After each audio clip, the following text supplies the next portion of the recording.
aqui. Eu queria começar por aqui porque meio que o Anderson ele dedica um capítulo inteiro só falando da história da aviação. Então, a gente que é aluno, não seria justo a gente não mencionar a história da aviação e porque é tão importante, né, a gente conhecer as raízes de tudo isso. Eu não vou falar de uma forma muito abrangente, só dar aqui uma pincelada sobre o que o livro fala. Se vocês quiserem, eu posso encaminhar o livro para vocês, vocês dão uma lida mais aprofundada sobre. É muito legal ver de como tudo começou, né? Todas essas ideias. E aqui ele começa falando, né, quem foram os primeiros aviões que surgiram. Esse aqui é o Wright Fly 1, um dos primeiros aviões, foi o primeiro avião a ser construído pelos irmãos Wright. Uma máquina mais pesada do que o ar, realizando seu primeiro voo. O único pecado que eu vi aqui nesse livro é que ele não menciona o grande Carlos Drummond, né? Mas a gente reconhece, né, que Santos Dumont foi um dos maiores inventores brasileiros daqui do nosso país. Então, vou mostrar aqui brevemente o que o livro trata sobre a história. Fala que os primeiros aviões a serem construídos e testados, que é a figura 2 aqui, um dos primeiros testes. O primeiro teste de voo aqui na legenda, descreve dia 17 de dezembro, tá, né? Foi que o avião ele não voava com uma catapulta, ele voava motorizado por si mesmo. Então ele fazia decolagem e pouso sem auxílio de nenhuma outra máquina externa. Ele voava por si mesmo.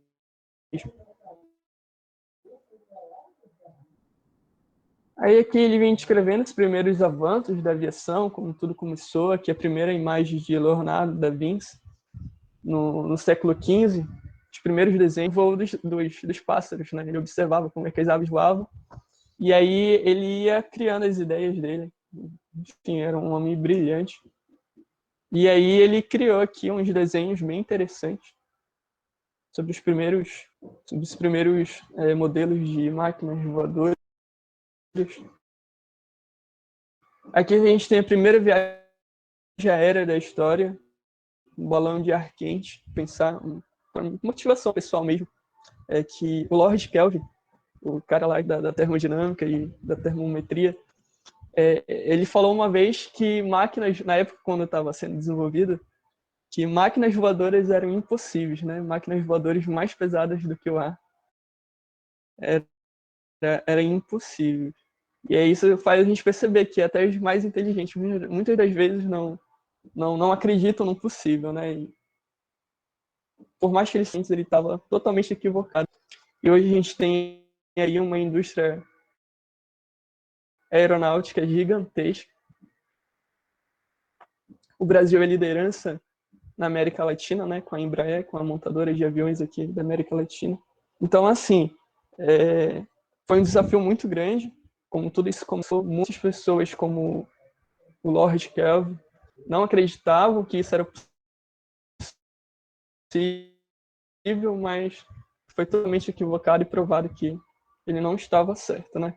Primeiros planadores, foi criado aqui um dos primeiros, não sei engenheiros, né, mas um dos primeiros a desenhar e fazer os projetos de aviões, assim, os planadores em Londres. E aqui o livro ele vai abordando cada parte dessa história, como eram os desenhos, são bem interessantes. Primeiro avião de configuração moderna da história, plano. E aí o livro ele vai abordando como foram feitos esse passo a passo, né? Eu aconselho a lerem depois. É muito legal essa parte de que o Anderson ele demonstra aqui no livro. E essa imagem aqui que eu queria mostrar, essa imagem, por meio de todo esse percurso, muita coisa deu errado, não foi fácil. E esse aqui acho que retrata muito bem o que é ser uma equipe, né? Você vai encontrar os desafios, eles são enormes. não se alicerçou da forma como é alicerçada atualmente. Muitos desafios surgiram e, com certeza, muitos erros como esses aqui ocorreram durante todo esse tempo. Enfim, não vou mais me aprofundar, acho que já me aprofundei muito nessa parte aqui, fala dos irmãos Wright, é uma história aqui bem legal, enfim, é bem complexo. Vou começar aqui a apresentação de fato, seguir aqui o nosso cronograma.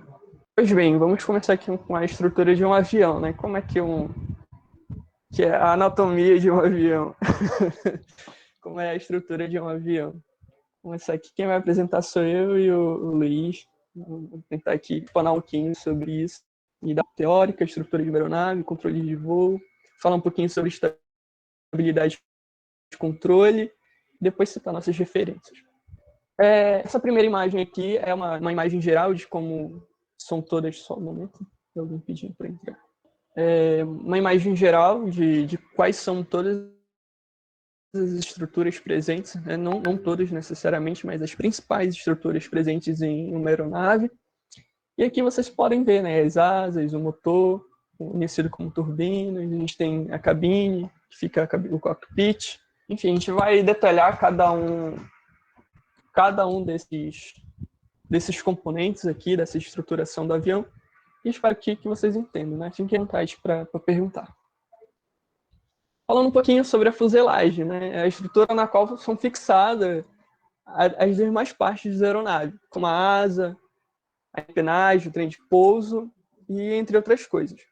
Além de alocar o gabinete de comando e o compartimento de passageiros e carga. E aí, na figura 2, a gente pode perceber que, claro que não são só essas, mas as principais fuselagens usadas são essas três aqui, que é a treliçada, que é a monocoque e a semi-monocoque. Esses tipos de empenagens são amplamente usados, né, na indústria aeronáutica. Se eu não me engano, acho que no ano passado a equipe Irapuru usou uma empenagem desse tipo aqui, treliçada, e aí é feita toda uma análise estrutural para ver como é que se comporta, já que a empenagem ela é um dos mecanismos responsáveis, né, por sustentar tudo que é do avião, como eu mencionei anteriormente. É nela que é fixada a asa, o trem de pouso, é nela que vão os passageiros, então ela tem que ser muito bem reforçada, tem que ser muito bem segura.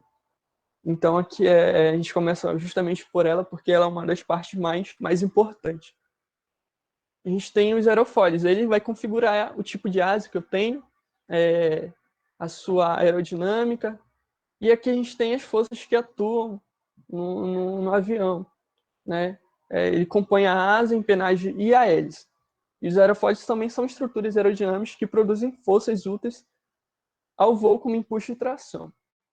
E aí a gente tem as forças principais atuantes aqui no meu aerofólio, que é a força de arrasto, a força de empuxo, a minha sustentação e o peso. A gente vai detalhar melhor os aerofólios também, para que vocês possam entender mais detalhadamente esse componente. E é isso. Que é a asa do avião, como todos bem conhecem, é fixada na fuselagem e produz a sustentação necessária para manter a aeronave em voo. Cada fabricante adota as características de asas mais adequadas ao projeto de sua aeronave. Então, dependendo para que e como eu vou usar a minha aeronave, tem toda uma elaboração, todo um projeto para desenvolver uma aeronave adequada. Por exemplo, se eu tenho uma aeronave que não precisa voar sobre a velocidade do som, acima da velocidade do som, eu tenho uma configuração de asa específica. Se eu tenho uma aeronave que vai voar acima da velocidade do som, eu já tenho uma asa de aeronave específica. Então, para cada tipo de especificação da minha aeronave, eu tenho uma configuração diferente, né? Até porque, como posso dizer, em um voo, dependendo de como você realiza esse voo, uma série de forças são atuantes. Então, dependendo da carga que você aplica no seu avião, pode ser que quebre ali a asa do seu avião e você não quer que isso ocorra. Então, para cada tipo de avião, a gente tem uma asa específica. Então, isso aqui é importante. A gente vai abordar também mais a fundo cada tipo de asa existente. Os trens de pouso, aqui eu quis trazer aqui os trens de pouso do Airbus A380. É um avião, acho que um dos maiores, acho que se não me engano, acho que é o maior avião comercial do mundo, que é o A380 da Airbus. E aqui é crucial, né? Tanto para decolagem quanto para pouso. Se isso aqui falhar, é um pouco complicado o trem de pouso não aparecer na hora. Então, são uma das partes do avião também de suma importância, né, que garantem a segurança e a efetividade do avião como um todo. Falando sobre as características de um aerofólio. A gente tem, né, na característica do aerofólio, o bordo de ataque, vou explicar depois, o bordo de ataque, que é a extremidade dianteira, tem uma imagem que exemplifica e mostra melhor, só descrevendo aqui primeiramente. A gente tem um bordo de fuga, traseiro do meu aerofólio, tem médio, que é a linha na qual as distâncias do intradorso, a espessura e o arqueamento. Eu vou detalhar melhor aqui o que seriam essas características de um aerofólio. Aqui a gente tem uma figura no corte longitudinal de um avião e um plano perpendicular da asa. E a gente pode perceber aqui como é que é o aerofólio. Se você perceber que a asa é um conjunto de aerofólios aqui dentro, né? Que a gente vai fixar ali na minha longarina e fazer toda a estruturação interna. Mas, de certa forma, que o meu aerofólio ele vai compor aqui a parte interna aqui, que vai dar forma, a minha asa. E aqui, passando no próximo slide, a gente tem aqui como as especificações de um aerofólio. Aqui na parte traseira tem um bordo de fuga. Matheus? Na parte dianteira a gente tem um bordo de ataque. Alô, Matheus? Tá falhando a tua apresentação. Eu acho que pode ser a tua câmera que tá ligada. Coisa distinto. Então, aqui no meu aerofólio. Se eu tenho aqui uma linha, um momento mais, como posso dizer, mais tênue, né? Quando tem um aerofólio mais curvo, eu tenho um coeficiente de sustentação diferente do que se fosse um aerofólio simétrico. Então, todos esses parâmetros que a gente estuda, eles são cruciais para dar aí um bom desempenho da minha aeronave, dependendo da aplicação que ela realiza. Aí aqui a gente tem a corda aerodinâmica do meu aerofólio. Matheus? E é isso, né? Aqui, ó, como eu disse... Oi? É que tu tá travando e desliga a câmera para ver se melhora. Consegue me ouvir agora? Sim, eu pedi para tu repetir o slide anterior, que deu uma travada monstra, cara. Não deu para ouvir direito. Esse aqui? É o 11. Tá ok? Consegue me ouvir agora? Sim, consigo ouvir. Tá. Acho que é isso. Dá uma repetida. Tá bem. Pois bem, como eu tava dizendo... Tá ok. Obrigado. Falando ainda sobre as características do aerofólio, né? Como já mencionei, a gente tem o bordo de ataque, o bordo de fuga, que as setinhas aqui indicando, a gente tem a corda aerodinâmica, representada aqui com C, a gente tem o arqueamento, a gente tem a espessura do meu aerofólio, a gente tem e a linha média do meu aerofólio, né? O extradosso e o intradorso. O extradosso é a parte superior ali do meu aerofólio e o intradorso é a parte inferior. Augusto vai explicar melhor quando ele for falar dos estudos mais aprofundados de aerodinâmica, como é que um avião voa. E a gente tem em mente essa ideia do extradorso e intradorso, ela é importante, justamente porque a explicação, né, ela parte daqui, pela uma diferença de pressão e tudo mais. Oi, eu tenho uma pergunta. Sim, pode fazer. A corda C É só o comprimento mesmo do aerofólio? Por exemplo. Sim, é o comprimento, né? E qual a A corda diferença aqui, ela para é o comprimento a corda normal? Qual a diferença da corda C para a corda normal?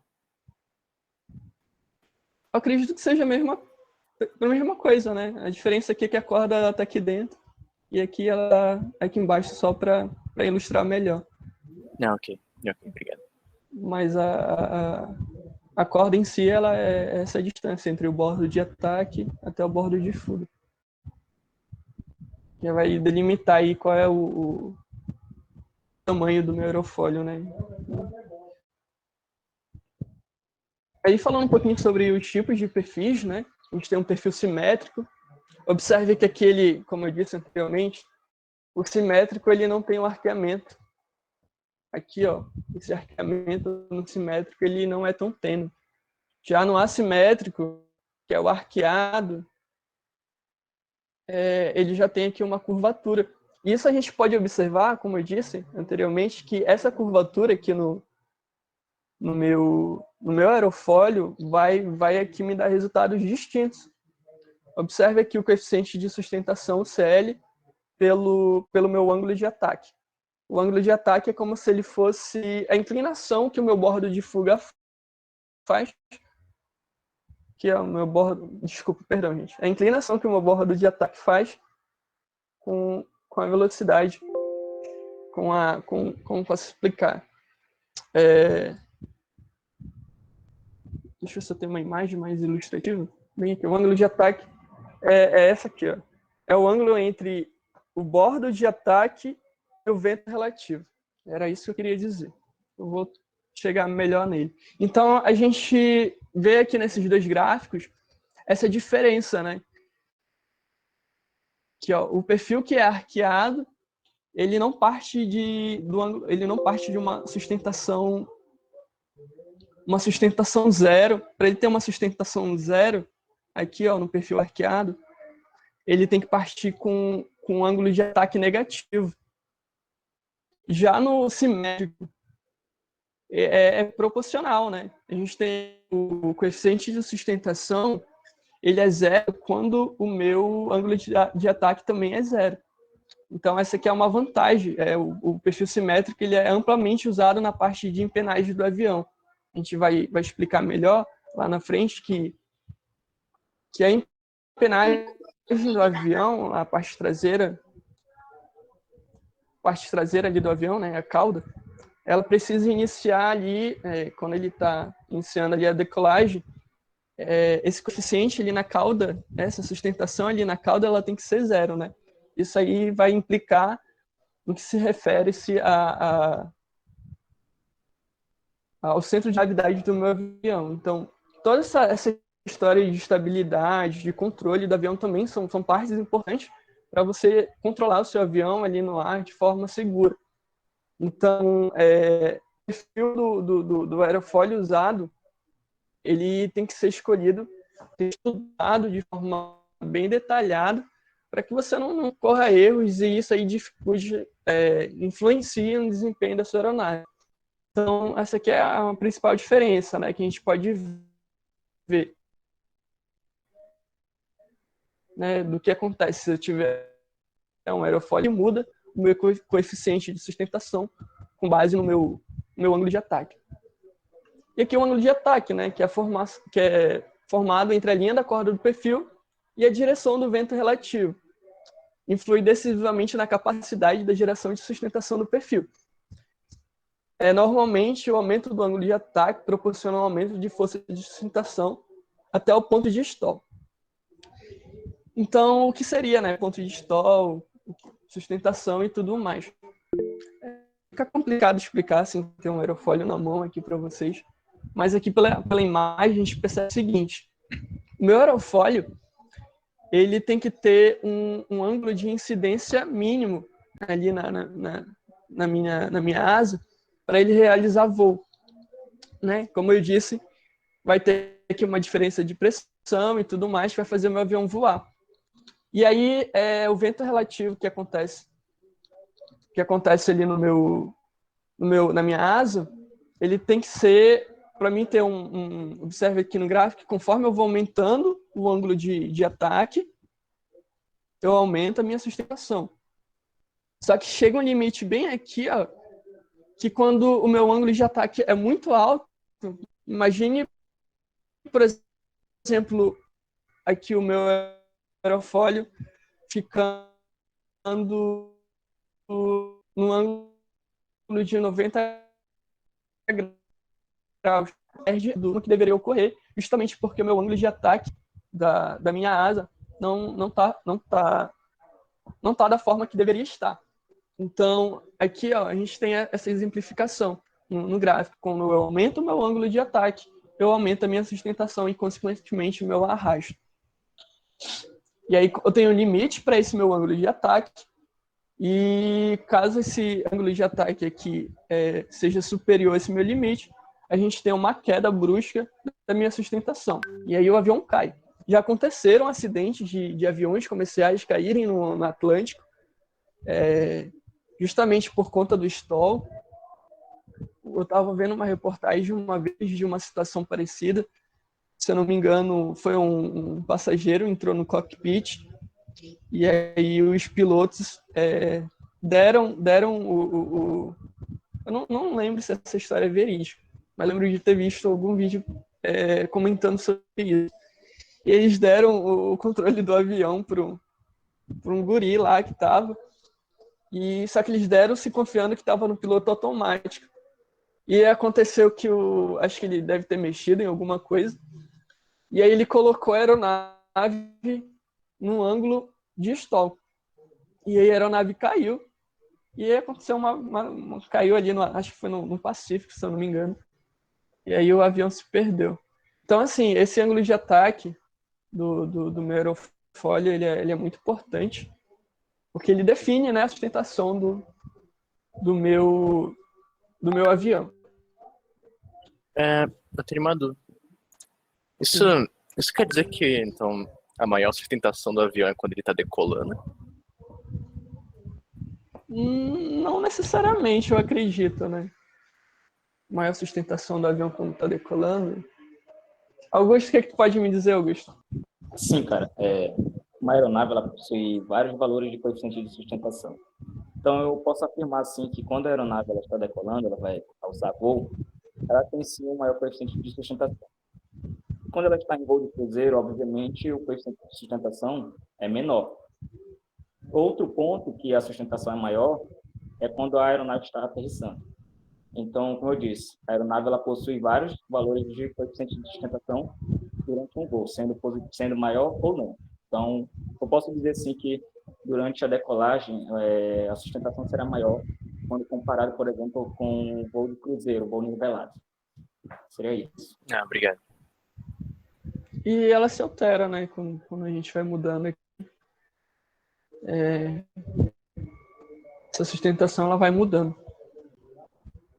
O ângulo de incidência, que é o ângulo formado entre a corda do perfil, aquela corda lá que você tinha perguntado antes, que nada mais é que a distância entre o bordo de ataque e o bordo de fuga. Então eu tenho um ângulo que é formado entre a corda do perfil e um eixo horizontal referente como mostra a figura 10.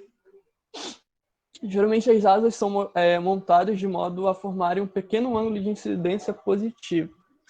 Esse ângulo de incidência é quando a gente vai fixar a minha asa no avião.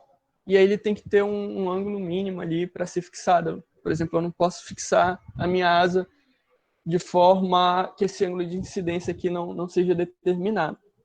Então, quando a gente vai fixar a asa na fuselagem, a gente tem aqui um ângulo de como deve ser fixada essa asa. As características de uma asa é que a gente tem as partes da asa internamente, bordo de ataque, bordo de fuga, aí a gente tem o local dos airelões, longarina principal, a gente quer esse ferro aqui, né? Vou dizer ferro, a grosso modo, mas seria esse comprido aqui, que é onde são realizadas as maiores forças estruturais aqui, né? As cargas estruturais são aplicadas aqui na longaria principal e na longarina traseira.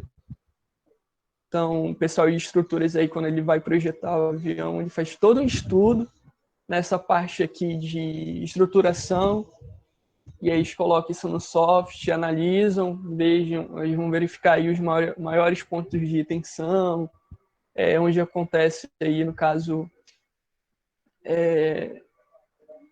toda aquela estrutura, né, todo aquele estudo de mecânica dos materiais é aplicada aqui, por exemplo, na asa do avião para verificar aí assegurar a segurança aí do meu avião. É aqui o extradoço, a minha corda. A gente tem também as nervuras, né, que dão aqui a forma do meu perfil. A gente tem... É isso, gente, na parte de nomenclatura da parte de estruturação, do que se refere à parte interna da minha asa. Seria isso, né? É assim que é apresentado. A gente não vai se aprofundar muito, porque, enfim, isso é 1 hora, máximo 1 hora. E agora estou no slide, tentar correr um pouquinho aqui, já são 7h46. Para correr um pouquinho aqui nas apresentações. Aqui a gente tem os tipos básicos das asas mais usuais. A gente tem retangular, trapezoidal, a gente tem asa mista e asa elíptica. E aqui a gente tem outros tipos de configurações, né? Aqui, por exemplo, pode ser o 2 e o 4, podem, por exemplo, um caça, sei lá, o F-35. É um caça aí poderosíssimo da Força Aérea Americana.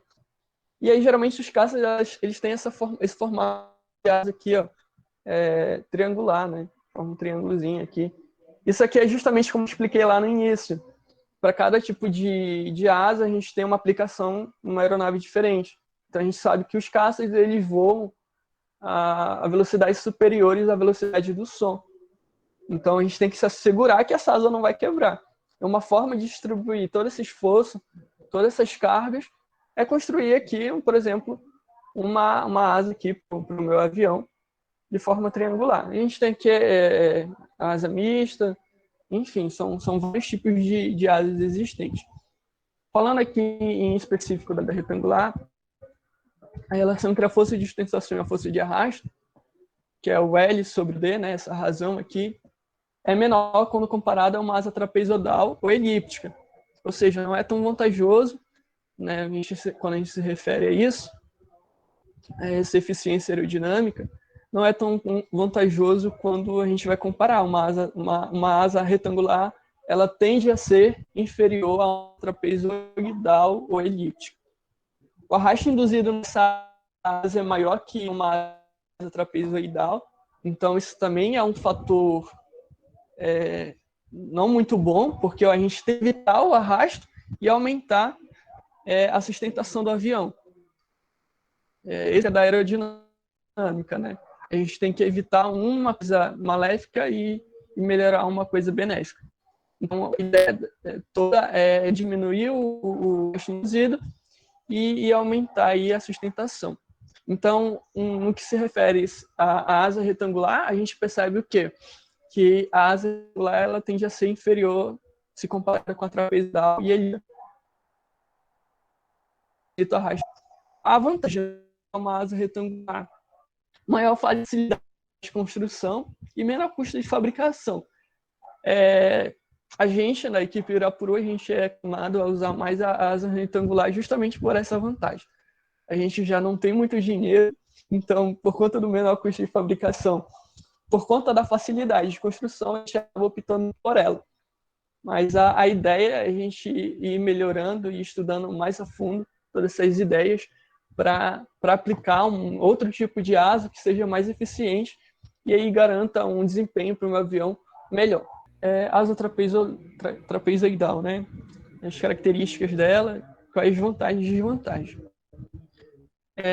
Ótima eficiência aerodinâmica, se comparado com a retangular, redução de arrasto induzido e o processo construtivo mais complexo, uma vez que a corda de cada nervura possui uma dimensão diferente. Então, o que acontece?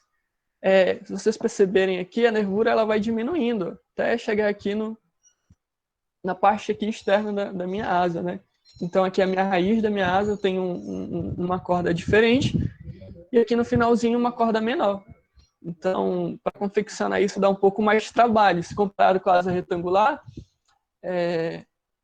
as minhas nervuras, né, que dá a forma à minha asa, elas são todas do mesmo tamanho. Já na trapezoidal, isso vai alterando, já não é tão fácil de fabricar assim. Então, você tem aí uma manufatura mais dificultosa. A asa mista, que é a mistura da asa retangular com a trapezoidal, que nasce isso aqui, esse tipo de asa, a equipe já chegou a usar, se eu não me engano. Tem uma asa dessa lá no depósito da equipe Irapuru, uma asa trapezoidal. E a vantagem dela é que ela aumenta a área da asa, buscando menor velocidade de stall, sem comprometer o arrasto induzido. Então, essa seria aqui uma das vantagens presentes na minha asa mista. E aqui é a rainha de todas as asas, que é a asa elíptica, né? A ela é, como eu posso dizer, ela é o alvo, né? A ideia é que todas as asas dos aviões fossem elípticas, porque a eficiência aerodinâmica da asa elíptica é gigantesca. Só que ela tem um problema também à altura, que é a dificuldade de fabricação. É a mais cara quando comparada às outras formas. Então, para você confeccionar esse tipo de asa, você tem que ter aí uma estruturação, né, de confecção muito grande. Você tem que usar lasers, usar uma série de aparatos específicos para construir essa asa. Sim, é uma asa que possui eficiência aerodinâmica muito boa, mas nem tanto, o seu custo é muito alto.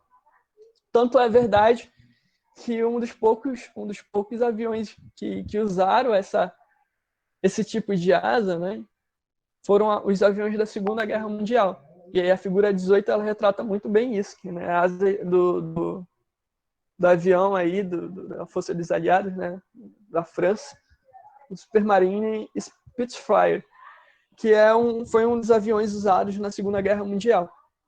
Só que assim, a indústria aeronáutica percebeu que esse tipo de asa é muito caro de fabricar e quebrava muito, muito fácil, né? Se você não soubesse ali dar uma boa instrução, e se você não soubesse pilotar e tal, dependendo das forças aplicadas, se você tivesse o que adequado, acabava dando prejuízo ao invés de dar uma certa vantagem. Mas em questão de eficiência aerodinâmica, é a melhor asa existente, né? De configuração de asa, é a melhor que tem. Tá? Acho que é o avião mais caro produzido pelo humano, pelo ser humano, que se tem notícia, né? Fora os outros que eles fazem secretamente. Estava comentando isso com o pessoal. Que é o B-2 Spirit, que é um avião militar muito... Tem assim, a ideia desse avião é que a asa dele... a ideia, né, por trás dele é que ele não tem fuselagem. Então, ele parte de um conceito de asa voadora. E aí a gente tem aqui o B-2 Spirit, se eu não me engano, para fabricar ele, acho que custou mais ou menos 11 bilhões de reais, 2,1 bilhões de dólares. Então, foi um avião, acho que um dos mais caros já construído. Só que, assim, compensação é indetectável no radar aí de qualquer país que seja, né? A asa dele, a especificação, como eu disse anteriormente, a estruturação da asa dele é justamente feita para isso, né? Para não ser detectável pelos radares. Então, aqui a gente tem esse avião de reconhecimento militar muito, muito bem trabalhado aqui, provando que a engenharia, quando ela quer, ela consegue. E aí a comparação, né, aerodinâmica entre o Falcão Peregrino, vou colocar aqui para vocês observarem, e o B-2 Spirit, que é a ave mais rápida do mundo, né, o animal mais rápido do mundo.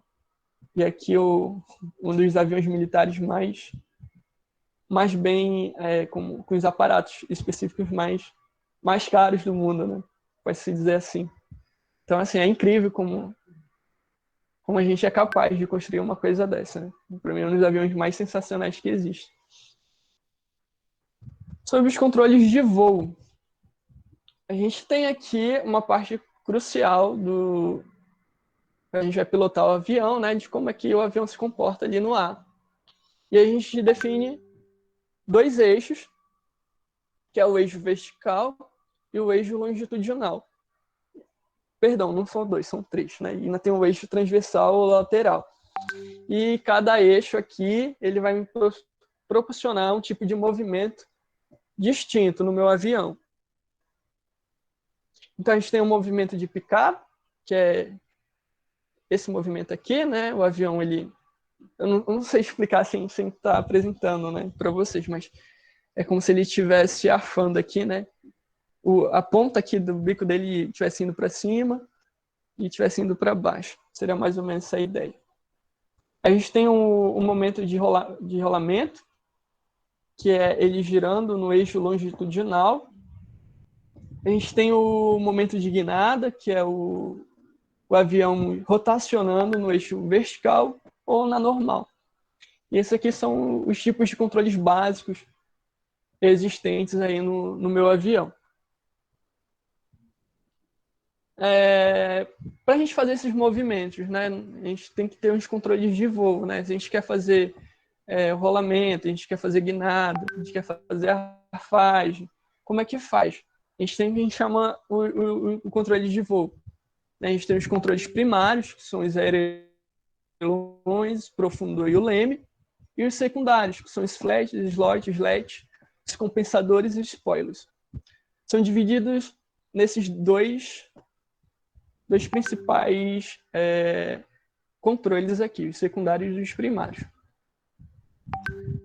Eu não vou me aprofundar, meio que eu já falei sobre isso no slide. Aqui falando um pouquinho sobre a empenagem.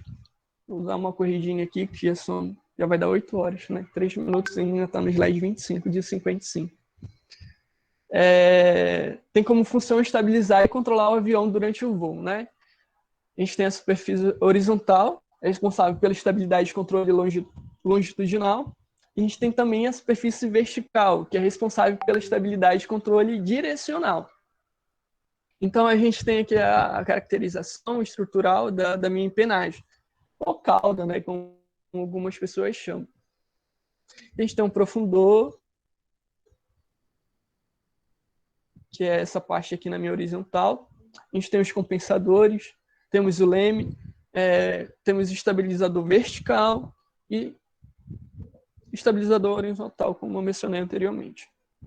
O leme está localizado na superfície vertical, como vocês viram aqui, né? O leme mais ou menos da embarcação, né? Embarcação do leme, só que diferente aqui é o ar, ao invés da água. E mais especificamente acoplado no estabilizador vertical. Sua função principal é permitir, através da sua deflexão, que a aeronave execute um movimento de guinada ao redor do eixo vertical. Aquele movimento que eu mencionei para vocês agora há pouco. E aqui a gente tem aqui o escoamento do ar, mais ou menos como é que se comporta, né? O ar vem aqui pela lateral da minha fuselagem, e aí, conforme eu vou mudando aqui a posição do meu leme, ele vai fazendo aqui o movimento de guinada do meu avião. A gente tem um profundor, que executa o movimento de afagem em relação ao eixo lateral. Quando o bordo de fuga do profundor deflete para cima, o profundor, só lembrando, é esse aqui, ó, que fica aqui no estabilizador horizontal. Quando a gente deflete o profundor para cima, aumenta-se a força de sustentação para baixo, criando um momento ao redor do centro de gravidade da aeronave, levantando o nariz. Quando o bordo de fuga do profundor deflete para baixo, ou seja, ali no meu perfil do meu profundor, quando ele vai para baixo, o bordo de fuga, o momento gerado ao redor do centro de gravidade provoca um movimento de baixar o nariz da minha aeronave. Então, o profundor vai fazer o nariz da minha aeronave ir para baixo ou o nariz da minha aeronave ir para cima. Né? Se eu estou decolando no caso, né, quero que o nariz da minha aeronave vá para cima, o que eu faço? eu vou defletir o meu profundor para cima. E aí eu vou aumentar a sustentação para baixo e aí meu avião vai voar. Seria mais ou menos essa ideia aí. Aqui é o profundor, eu defletindo ele para cima e aí o meu avião decola, né? Eu tenho aqui o meu profundor, eu vou defletir ele para baixo, meu avião pousa. A nível de exemplificação. Nossos aerolões, né, eles regulam o movimento de oscilação da aeronave em torno da fuselagem. Estão localizados em bordos de fuga das extremidades da asa. Então, ele vai fazer ali, ó, como mencionado aqui, ó, rolagem, ele vai fazer esse movimento para cá do meu avião. Quando eu subo esse aqui, eu subo esse aileron, eu vou defletir ele para cima, automaticamente o outro aileron do outro lado da asa, ele vai defletir para baixo.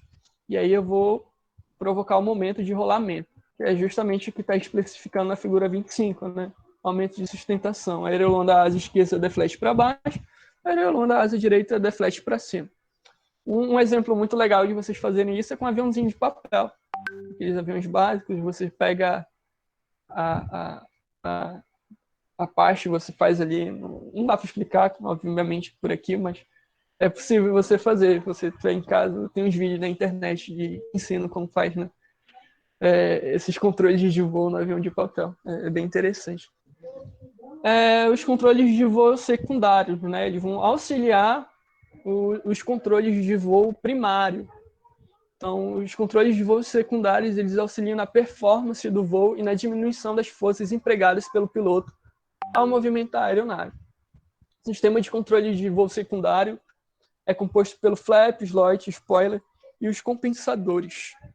Na figura 26, vocês podem ver um avião comercial e observar aí cada elemento que eu mencionei aqui no texto desses meus componentes, né? Os spoilers, os flaps aqui na parte do meu bordo de fuga, os sledges aqui na parte do meu bordo de ataque, os tabs e por aí vai. Pois bem, né? Os flaps aqui, seria essa parte aqui do meu bordo de fuga.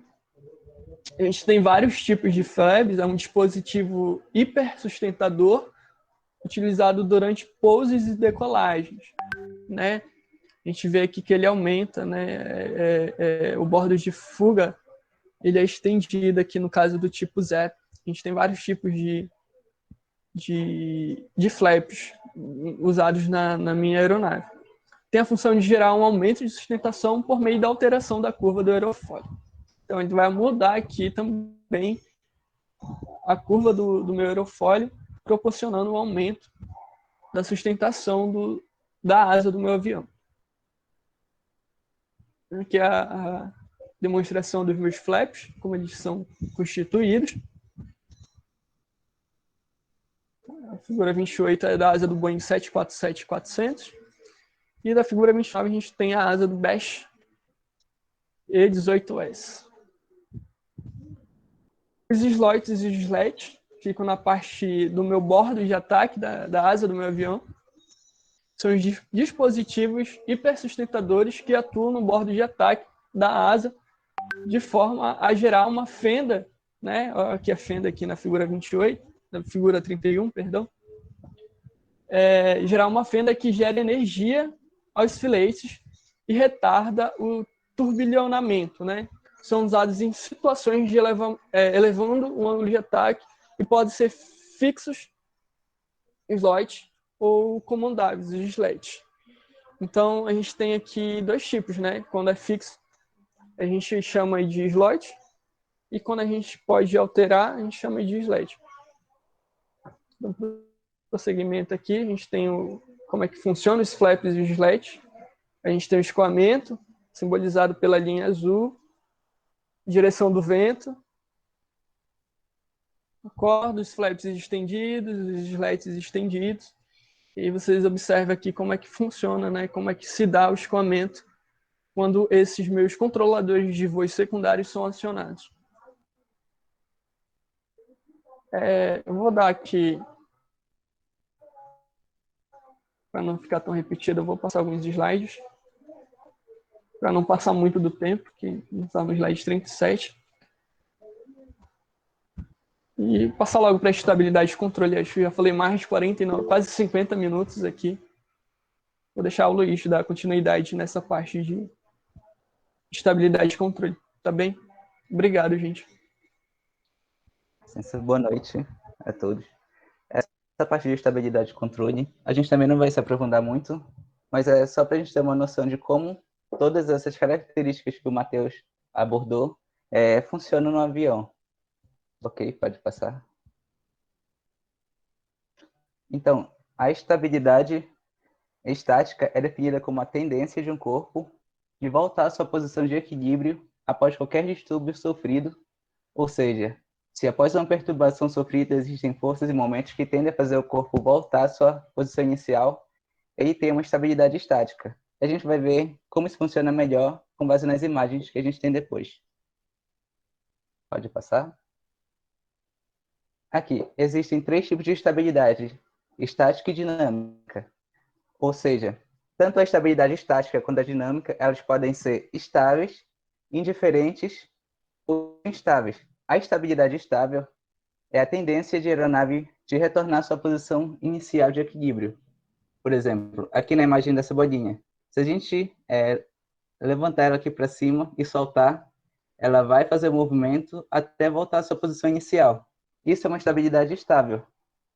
E todos esses componentes do avião que o Matheus falou vão ajudar a manter essa estabilidade, que a gente vai ver também daqui a pouco. Pode passar? Estabilidade indiferente é a tendência de a aeronave permanecer na nova condição de equilíbrio.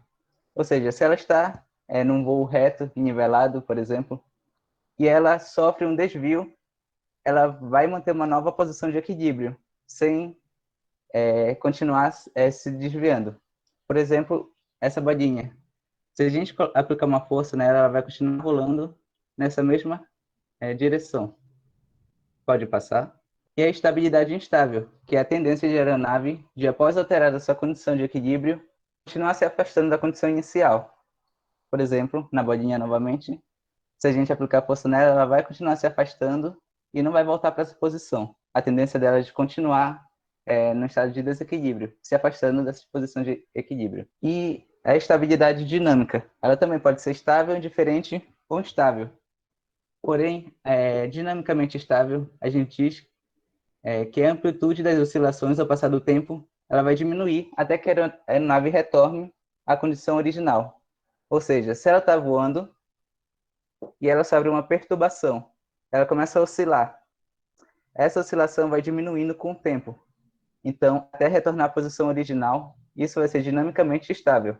Dinamicamente indiferente é quando essas oscilações elas permanecem inalteradas e não diminui, ou seja, a aeronave ela não vai voltar à sua posição inicial e vai ficar oscilando. Já dinamicamente instável ocorre quando a oscilação aumenta com o passar do tempo, ou seja, se a aeronave estiver voando e ela sofreu uma perturbação, ela vai oscilar e essas oscilações vão aumentar com o tempo. E um dos fatores que pode auxiliar nisso é o diedro, que no caso é a angulação formada com o plano horizontal e a asa. O plano horizontal e a asa da aeronave. Existem 3 tipos de diedro. No caso, nessa linha pontilhada, a gente tem o neutro, no caso é a asa reta. Ela ajuda numa estabilidade indiferente. A gente tem o diedro positivo, que ajuda na estabilidade lateral. E o diedro negativo, que vai auxiliar que vai proporcionar mais estabilidade instável. Aí a gente pode se perguntar por que a gente iria querer uma estabilidade instável. Porque existem os aviões, por exemplo, de manobras, aqueles que fazem várias piruetas no ar, eles são dinamicamente instáveis. Os com diedro positivo, como eles ajudam numa estabilidade maior, aí quanto mais estável o avião mais difícil é mudar a posição dele, já que ele vai tender a permanecer naquela posição estável. Pode passar? E aqui a gente tem um enflechamento, que no caso é o ângulo formado entre o plano vertical e a asa da aeronave. A gente vê que algumas aeronaves elas têm um bordo de ataque, a gente vê que o bordo de ataque não está um pouco mais para trás da fuselagem, no caso, como é o exemplo dessa aeronave. Ou seja, o ângulo formado entre o bordo de ataque e o eixo transversal do avião, ele fica um pouco mais para trás. As aeronaves a jato, para elas desenvolver um maior desempenho e maior velocidade, elas usam esse tipo de enflechamento. Que no caso, o bordo de ataque, se a gente tem o bordo de ataque a 90 graus com a fuselagem, a gente diz que ele tem um enflechamento neutro, e quando ele está um pouco mais para trás, como é o caso dessa aeronave aqui, a gente tem um enflechamento positivo. E tem um enflechamento negativo também, que no caso ela vai estar mais voltada para frente. Pode passar. E aqui a gente tem alguns tipos de estabilidade, que no caso, uma aeronave ela deve ter uma estabilidade suficiente para manter uma trajetória uniforme e se recuperar de possíveis perturbações que ela possa sofrer. E para melhorar o desempenho, ela deve ter uma resposta aos movimentos de controle. Então, se ela for muito, muito estável, vai ser difícil controlar a aeronave. No caso, controlar, o que eu digo é ela responder aos comandos. No caso, você mudar de direção e tudo mais. E a estabilidade é essa característica que tende a fazer a aeronave realizar uma trajetória reta e nivelada. Como o Matheus falou, existem 3 eixos de referência para descrever as mudanças de movimento. No caso, vai ser o longitudinal, o lateral e o vertical. E a gente vai analisar os movimentos da aeronave nesses 3 eixos. Pode passar? Só um momento. Só interrompendo aqui, né? Como a gente mencionou lá na ementa, a gente pretende fazer a chamada pelo link. Então, a gente já está disponibilizando aqui o link aqui no chat para vocês fazerem a validação da chamada. É isso. Obrigado. Então, essa estabilidade que a gente está colocando aqui primeiro é a estabilidade longitudinal. Ou seja, a gente vai analisar a posição que se estende do nariz da aeronave até a cauda, a posição longitudinal. Quando a gente fala em estabilidade longitudinal, a gente se refere à tendência de manter o ângulo de ataque constante em relação ao vento relativo. Ou seja, a aeronave não tende a jogar nem o nariz para cima, nem muito para baixo. No caso, porque se ela jogar o nariz para cima, ela vai, no caso, perder velocidade. Se ela jogar o nariz para baixo, ela vai mergulhar e vai perder a posição de equilíbrio dela.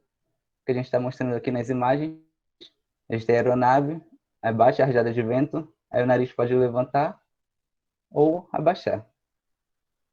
Pode passar. Aqui ele está falando sobre a estabilidade lateral, que no caso envolve efeito de rolamento devido à glissada, ou seja, derrapagem. Isso aqui é a estabilidade lateral com base no diedro, como a gente falou, o diedro negativo, o diedro positivo ou neutro. Eles vão influenciar na estabilidade lateral da aeronave, como está mostrando aqui na imagem 47. Pode passar.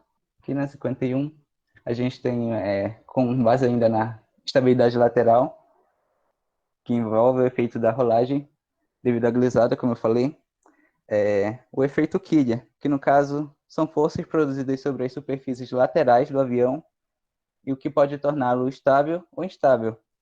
No caso, quando ele se torna estável, a área lateral acima do centro de gravidade ela é maior do que a área lateral abaixo do centro de gravidade. É o que está mostrando aqui nessa imagem 48. A ação do vento lateral agindo na lateral do avião é como o ponto de gravidade, o centro de gravidade, a área, no caso, lateral acima do centro de gravidade é maior do que a área lateral abaixo, ele se torna estável. Aí aqui na imagem 49, ele vai tender a voltar para a posição de equilíbrio dele. Pode avançar. Aqui é o enflechamento. O efeito do enflechamento na estabilidade lateral. Como a gente falou, o enflechamento é essa angulação que o bordo de ataque tem com a fuselagem, e uma asa enflechada ela vai ter maior estabilidade, pois durante a rolagem a asa mais baixa terá maior envergadura efetiva e logo ela estará mais exposta ao vento relativo, gerando maior sustentação e tendendo fazendo a aeronave voltar à sua posição nivelada. Que como essa área em laranja vai ser maior, o vento vai bater com maior incidência aqui e vai alinhar novamente a aeronave na posição de equilíbrio dela. Aí, falando da estabilidade direcional. A estabilidade direcional ela vai correr em torno do seu eixo vertical e mostra a capacidade de guinada da aeronave. Ela influencia na diversidade e estabilidade direcional.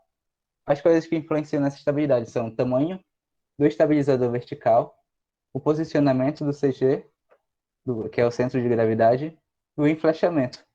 Aqui a gente tem novamente uma imagem representando o efeito quilha, que, como eu falei, é a ação desse vento lateral. Aí a gente tem o centro de gravidade representado, e a área abaixo dele, a gente tem uma área maior do que uma área acima. Essa foto a gente tirou desse adaptado do Piantin em 2017. E sobre a estabilidade direcional ainda, falando sobre o enflechamento, basicamente vai ser o mesmo raciocínio da estabilidade lateral. Durante a guinada, a asa externa vai produzir maior sustentação e, consequentemente, maior arrasto, tendendo a voltar à posição original. Aqui na imagem 51, está representado novamente esse efeito. O vento bate e, como essa área aqui é maior, tem maior envergadura efetiva e vai gerar maior sustentação, fazendo a aeronave voltar para o equilíbrio que ela estava antes. Então, esse é um básico, assim, nada tão aprofundado sobre como todos esses efeitos agem na aeronave. O importante é a gente entender que existem os 3 eixos da aeronave que a gente vai usar para descrever o movimento dela, tanto no eixo longitudinal, como direcional, como no eixo vertical, lateral e longitudinal. Então, isso é mais uma pequena introdução mesmo, porque essa é a parte de estabilidade de controle. Isso era para ficar um pouco mais claro todas aquelas estruturas que o Matheus abordou no começo. Ok, Matheus? Passo a palavra para ti. Tá ok, gente. Só concluindo aqui a parte de estabilidade e configuração do avião, a gente vai estar disponibilizando para vocês o mais breve possível esses slides, para vocês possam estudar, né, seguir as referências. A gente vai também estar tentando enviar o livro para vocês, do Anderson, vocês possam olhar pelo menos os primeiros capítulos ali da história, vocês possam seguir acompanhando ali também pelo livro, caso vocês queiram. Então é isso. Eu agradeço a participação de vocês por ter chegado até aqui. Não sei se o Augusto tem alguma coisa a mais a falar. Tem alguma coisa a mais a falar, Augusto, Diego? É algo bem breve. Agradecer o pessoal que participou, que ficou aqui até o final, né, da nosso primeiro dia de mini curso. Basicamente, o primeiro tópico foi encerrado, falando sobre a estrutura e os conceitos de estabilidade e controle.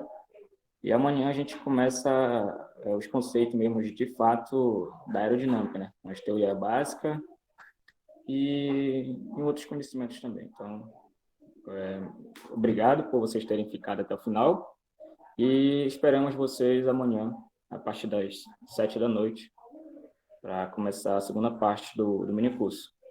Se quiser falar alguma coisa, Diego, pode falar. Não, mas eu gostaria de agradecer a participação de todos. E aí, durante essa semana, a gente vai encaminhando para esse mini curso. Muito obrigado a todos.